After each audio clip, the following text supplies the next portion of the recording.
Previously on Gears. Today on my Disi's Double Ds, I'm very excited to be chatting to someone who I've literally known for all 24 years of my life. Going back a couple of years, he was a regular rugby player at the Fensham home where highly competitive rugby matches took place on the front lawn. I personally think that this was the foundation of the skills he has today. Was this at the Fensham Mansion? No. Those epic matches... Was it at the Dakin Mansion? Those epic matches moulded him into the tough and brilliant rugby player he is today. Today we're chatting to Luke Watson. Luke Asher Watson was born in PE on the 26th of October 1983 and went to Grey House School in Port Elizabeth. Throughout school, he dominated on the rugby field and represented and captained the South African schools rugby team in 2001, the South African under-19 team in 2002, and the under-21 team in 2004, as well as the Springbok Sevens team in 2001. Luke has also captained Western Province and the Stormers and was appointed captain of the Eastern Province Kings this season. Unfortunately, he picked up an injury during his first match for the Kings in the Super 15 this year. They nearly took his head off. I know, very upset about that. But he's back now and will be back as captain of the Kings against the Bulls this weekend. Today we chat to Luke ahead of the match against the Bulls. Hi Luke, welcome to Gears on Balls Visual Radio. It's so great to catch up with you again. It's been a long time, Disi. I still call you Disi. That's what I used to call you when you were still running around in nappies. I don't know if I still call you that, but it's good to be catching up. It's definitely still Disi. Luke, you can call her Boobs with a Z. With a Z. I don't know if it's too appropriate. My wife might be upset with that nickname. I think I'll stick to Disi. That's perfect. Luke, it's so nice to chat to you. You must be itching to get back onto the field again. Are you completely over all your injuries? Yes, I mean, I sustained a freak injury in the first game. I dislocated part of my vocal box. So it was a very rare injury, and I couldn't breathe properly for about 2 weeks. But wow. Really looking forward to the game in the weekend. It's the Kings against the Bulls. It's not a traditional rivalry, but it's very much a South African rivalry that's going to have all those physical aspects that come with these rivalries. I must say, please can you guys beat the Bulls? Because I'm obviously the biggest Kings supporter, but Sasha and Ian are Bulls supporters, and they love wearing their Bulls jerseys, and so I'm just hoping you guys dominate this weekend and thrash them personally. We hope so too. I will pass your message on to the boys. I'm sure it'll serve as extra motivation. She's Disi. I can't believe. Well, listen, Luke, no one from the Kings has sent us a rugby jersey yet. That's why. Please, can I have a rugby jersey? No, I mean, you can't ask that on the radio. Why? No, you can't. He's busy. Okay, So, the Kings. Are you two telling me that you can be bought that easily? We are so cheap, it's unbelievable. Luke, I want to go back seriously to this injury. I mean, you got hit in the throat. As you say, I mean, it's a bizarre kind of injury, but it took you out for so long. I mean, there must have been times over this recovery period that you were quite concerned about whether or not you'd actually play rugby.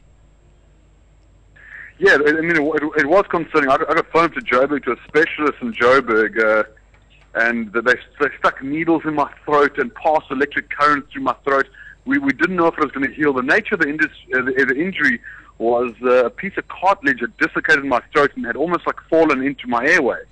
So wow. I I was operating at that stage at about like 30% of the oxygen that my body required. So, you know, I was really battling, but it seems to have had a miraculous turnaround and now ready and raring to go, as they would say. Good man. I'm glad to hear that. Luke, the Kings have had an awesome start to their Super 15 campaign. What's been the spark that's ignited the team? I think, you know, right from the beginning, I mean, any person in South Africa that's a little bit honest with themselves would admit that there's been quite a bit of opposition, you know, to the Kings and the way things have been handled and done. And the Kings have possibly taken on quite a bit of blame that wasn't necessarily theirs. You know, you've got players that have come from all over the country, all over the world, that have sort of come to ply themselves here to the Kings and to fight for this cause. And you know, they were sort of, you know, blamed for decisions that were made at the South African rugby leadership level. And you know, it was a bit unfair on them. But I think that sort of opposition and that sort of resistance almost united us as a side. And the guys said, you know, we're sort of the underdogs, you know, we're not the most popular dudes in town, so we're going to have to pull together and really rely on each other and be 15 guys on the field to get through this. So I think that resistance, that opposition, really forced the guys to be quite insular in their approach, and it united us around a common cause. And I mean, the results speak for themselves. I don't think, Luke, with all of the unfortunate negative press that started off at the season, I don't think anybody gave you guys a hope in hell for anything, and yet you've come up with some incredible results, including in some of your losses. You've really come up and stood up and played the game properly. Yeah, I mean, to be honest with you, I'm never at any stage going to lie about the fact that we're not exactly the Crusaders or the Bulls or the Stormers, where we've got internationals from 1 to 15. We've got a bunch of guys that are quality rugby players, but not international superstars. But I think the one thing that we do have is a lot of heart, and commitment to the cause. And every game that the guys have played, you've seen it come through. You've seen it in the bumps and the bruises, and the physicality they've shown in the field. So the commitment and the heart that they've really brought to this campaign, I mean, that's been sort of unquestionable. And I think the fans out there and the people out there, even the critics, have responded to that, and they've jumped on board. And I honestly feel and believe that the support base is turning quite quickly. You were overseas for a while, and now you're back in PE. I mean, the success of the Kings is doing so much for PE. What was it like running onto the field in front of a packed stadium for your first match for the Kings? Dad, it was unbelievable. And to be honest with you, I mean, I came back to Port Elizabeth almost 2 years ago before this Super Rugby happened, and I remember Alan Solomon's meeting in London. I was playing for Bath at the time and captaining Bath and enjoying the lifestyle in England. It was good. And the coach said to me, "Luke, there's a chance that we could get Super Rugby, and there's a chance we could make history." And I came home to my wife at the time, and I said to her, "Love, I can't pass up on this opportunity." I said, "I realize there's a lot of risk involved because we might never get Super Rugby, but I can't let this opportunity pass me by." And we went through 2 tough years of Vodacom Cup, of having 2,000, maybe 2,000 people in the stand. A lot of criticism, a lot of uncertainty, and after 2 years being able to run out, and you got 43,000 odd people there, shouting at your first game. It was an incredible moment in my career, and one of the highlights. And when we ran out before that game, I said to the team, I said, "Guys, no matter what happens out there, today we have made history. Whether we win, whether we lose, history has already been made. So take the pressure off yourselves and go out there and let's play for each other." And the guys have done that, and it's been a fantastic roller coaster ride, but a good one up until now.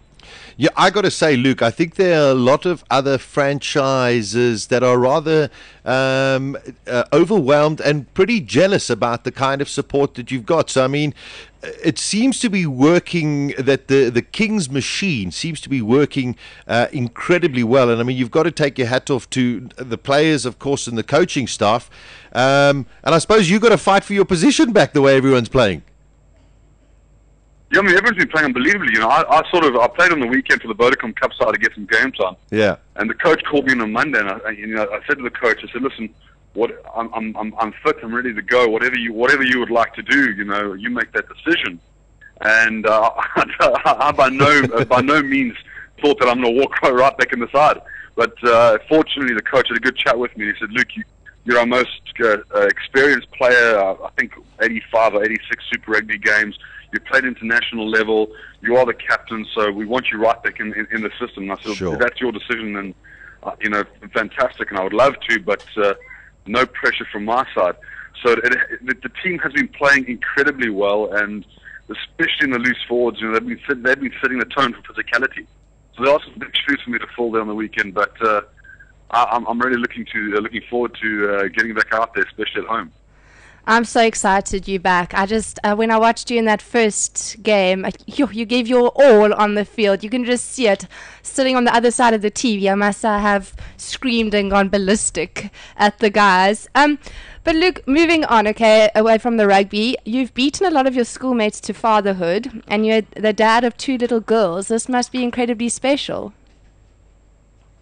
Yes, I'm actually currently trying to run away from them at home. They keep grabbing on my legs or doing this interview, so if I sound distracted, I apologize. My little girls are unbelievable, and honestly, they blow my mind on a regular basis. So just how how dear and precious they are. I mean, this morning at 6 o'clock, all I hear is Luke, TV on. My oldest one shouting at me. She doesn't call me Dad; she calls me Luke. So I think my oldest one might take after me. Slightly rebellious, going to be a handful growing up. But I look forward to that challenge. But yeah, I've got 2 young girls, and absolutely love them to bits. And you know, no matter what happens out there in the big bad world, when I come home to them, they melt my heart. Oh, that's so cute. That is amazing, Luke. How do you personally deal with, I mean, everything that's gone on, as you mentioned early on in the interview about, how things have gone in terms of the Kings getting the franchise, etc., and it was all a little bit messy, but it's now there. How do you, in your personal capacity, deal with those people who still harbor grudges against you? It's something I've had to deal with, but to be honest with you, the only time it really gets difficult is when it affects the team. You know, yes. For instance, when personal things from me affect the team, and it influences the team, then I feel it's kind of unfair on my fellow teammates. But fortunately enough, this season, I think the focus has been on the way the team has played and how well the team has done, and it's been absolutely brilliant, the support. But for the critics out there, I mean, I've always said that I understand a lot of the resistance and opposition. I mean, I've been called everything under the sun. It still happens on a regular basis. Sure. Sometimes people go so overboard that you actually sit back and you go, there are deeper lying issues here than just me. You know, this person obviously is just generally quite an unhappy person. But I do understand some of the resistance and opposition. Understand some of the feelings towards me. Obviously, some, like I said, are so ridiculous that you've got to just forget about it and move on. But I have found that particularly in Port Elizabeth and the Eastern Cape, people have responded to the way things have been going on and how well the Kings have played and all of that. Oh, that's great. It's great to hear, because I know that it must be very trying, especially you and your family as well.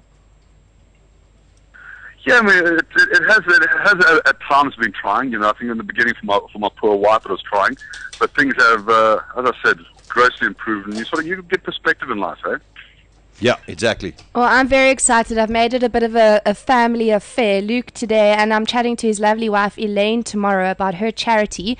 Luke, I don't want to give too much away, obviously, because I want the info from Elaine, but are you actively involved in her charity at all? Yes, I mean, we're involved in many aspects. Myself and my wife have started a charity called Love Story. And, even last night, after practice, finished practice at 5 o'clock, and at 6 o'clock we on the main road in town here. And I think we fed over 100 people last night with a couple of other, with about 15 or so volunteers. So, we do get quite actively involved, but as I said, I don't want to steal my wife's my wife's time to shine. Definitely not. Cool. Well, thanks so much for chatting to us today. It's been so nice. Disi, always a pleasure. So good to hear from you. All right, Luke, have a great weekend and welcome back into Super 15. Let's hope you go injury-free. Thank you very much. I really appreciate it. And go the Kings. Go the Kings. Go the Kings. Thank you. We appreciate it. Thanks very much, guys. There Bye. we go. Cheers. Luke Watson. What a very cool guy. Great to have him on the show. And tomorrow we'll be speaking to his wife. Yes. Wonderful. Weekdays from 12 to 2 p.m. Central African Time. Beautiful. Gears with Sasha Martinengo on bulls.co.za.